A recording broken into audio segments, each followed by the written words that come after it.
I often struggle with the so-called cozy genre.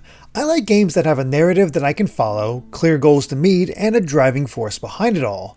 Farming and life sims tend not to have that. There might be a story, but it's more about feeling a vibe that the game excels at. The satisfaction comes from taking a diminutive or downtrodden starting point and cultivating it into something special. And while I get the appeal, I need something more than that to truly hook me. Fortunately, I found that with Dinkum. Of course, I first need to thank Crafton, who supplied an early copy of Dinkum and is sponsoring this video. This code allowed me to dive into the early game, see what it offered, and even share it with my partner, Amy. And that's the part I was most excited about. She grew up in Australia until the age of 9 before moving to the US, but so much of Australian culture has stuck with her. And Dinkum is most certainly inspired by the Australian Outback. The animals, the terms, the produce, the food, all of it comes from that little corner of the world to create a survival-focused life sim where you'll eventually recruit villagers, build a town, complete with a farm, and thrive in the outback. And it all felt authentic for Amy. She immediately recognized the animals that populate the world and all the descriptions with Aussieisms that helped Dinkum stand out from other life sims that I had attempted in the past. And that's for good reason too, as the entire game was developed by a single Australian developer, James Bendon. It's easy to presume it's mostly surface level references at first, but when we discovered a recipe for a mighty sandwich with the flavor text, "It puts a rose in every cheek," Amy's face lit up. That is an Australian ad for Vegemite that played all the time when she lived there. Today, more than ever, Vegemite helps. Vegemite yeast extract, with all the goodness of those essential B group vitamins. Has put a rose in every cheek. I mean, she still eats Vegemite to this day, so having it featured in the game, let alone referencing that ad, really enforces how Dinkum stands out in terms of location. But I took something else entirely away from the game, something that immediately made me click with Dinkum so much more. This is Dragon Quest Builders if it was focused more on farming and survival rather than the Minecraft element. The way the world is interacted with in squares, the combat, and a story that focuses on building up a town, inviting people to it, and then satisfying their wants enough that they choose to stay. As soon as I had that perspective, everything else fell into place for me.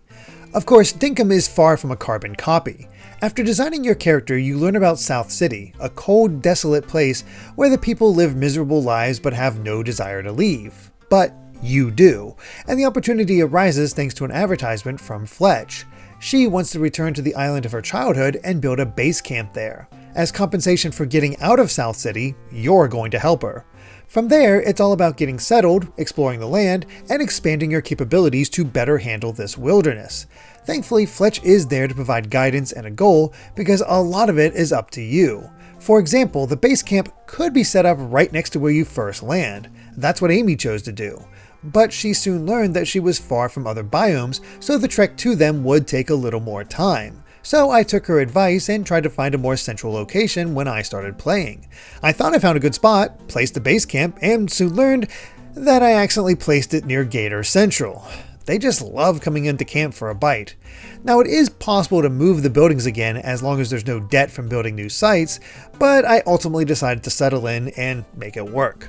From there, I placed my home tent and a visitor's center while Fletch taught about foraging and the notebook that her father kept. By completing milestones, the player earns permit points that can then be later spent with Fletch. Milestones come in all flavors, from major accomplishments like catching a certain amount of bugs, selling a certain amount of items, dealing damage, or even taking damage. Everything you do builds toward these goals and earns points. There's also smaller tasks that change each day, but can provide a small boost in points while also pointing the player to things they can do. It's how I learned to build a kitchen to cook, or bury fruit to grow their trees, or even turn the mined tin ore into a bar and then a tin sheet. I enjoyed these mini goals that helped point me in the right direction, and this would then cycle back to the permit points. If I wanted to do anything, I had to buy a permit first. The basic ones of digging, fishing, mining, and chopping are all cheap, but some of the later permits include being able to find buried treasure, increasing the size of the toolbar, or expanding the things that can be built at workbenches, like traps or bridges. It becomes a way to tailor how you'll expand from this point in a grand scale sense, while still working towards a story goal. That story is kept simple early on. Convince the Trader John to stay. This is done by doing daily tasks for him, which can net further rewards, and eventually buying a permit to permanently create an expanded store on the island. Getting the building is not automatic though, as after a location is chosen, the materials needed for its construction need to be gathered. Once that's done, a few days need to pass for the construction to actually finish. It adds the extra sense that you put in the work to create this. Speaking of the days, time is constantly passing, though it's not based on the real world. It can lead to some gorgeous skylines at times, but I mean it when I say that time doesn't stop, whether you're organizing your bag, laying in bed after waking up, shopping, or even in the Switch's home screen. I had to take care of something, and despite going to the home menu, when I booted up the game my character had passed out, chomped by some kind of animal. I'm gonna blame the gator. But while the time determines when stores are open and certain bugs appear, it otherwise doesn't matter. Outside of daily tasks, nothing is kept to a strict schedule, meaning that you can take the game at your own pace. A boon for a player like Amy, who likes to take her time making decisions. From everything I've seen, Dinkum looks like it could truly expand into something impressive, as I've hit the point of the game opening up. Now that I have my store, my next goal is getting a total population of 5. Even beyond that, I could start a farm, unlock vehicles for faster travel, save up to turn my tent into an actual house, or any number of things that I still haven't seen yet. The Outback is vast, and I find myself wanting to return and see what kind of community I could create, especially when comparing it to Amy's. I love seeing the differences in our approaches. And there's still more to do beyond that, as the game eventually catalogs every bug, fish, and animal, while also allowing me to eventually customize everything about my town, from the outfits to the furniture. And as the trailer demonstrated, the game can be enjoyed in multiplayer as well. I didn't get a chance to check out the feature myself, but the fact that you can help each other build up the town, tackle those invasive crocs, or even race emus really shows how much I've only just scratched the surface. As for the performance, Dinkum was developed for the Nintendo Switch 1. The performance may vary by hardware, but I can say that the game was smoothed out when I played on the Switch 2. It's a natural boost, though Crafton promises that additional optimization is included with the official release for a more stable experience.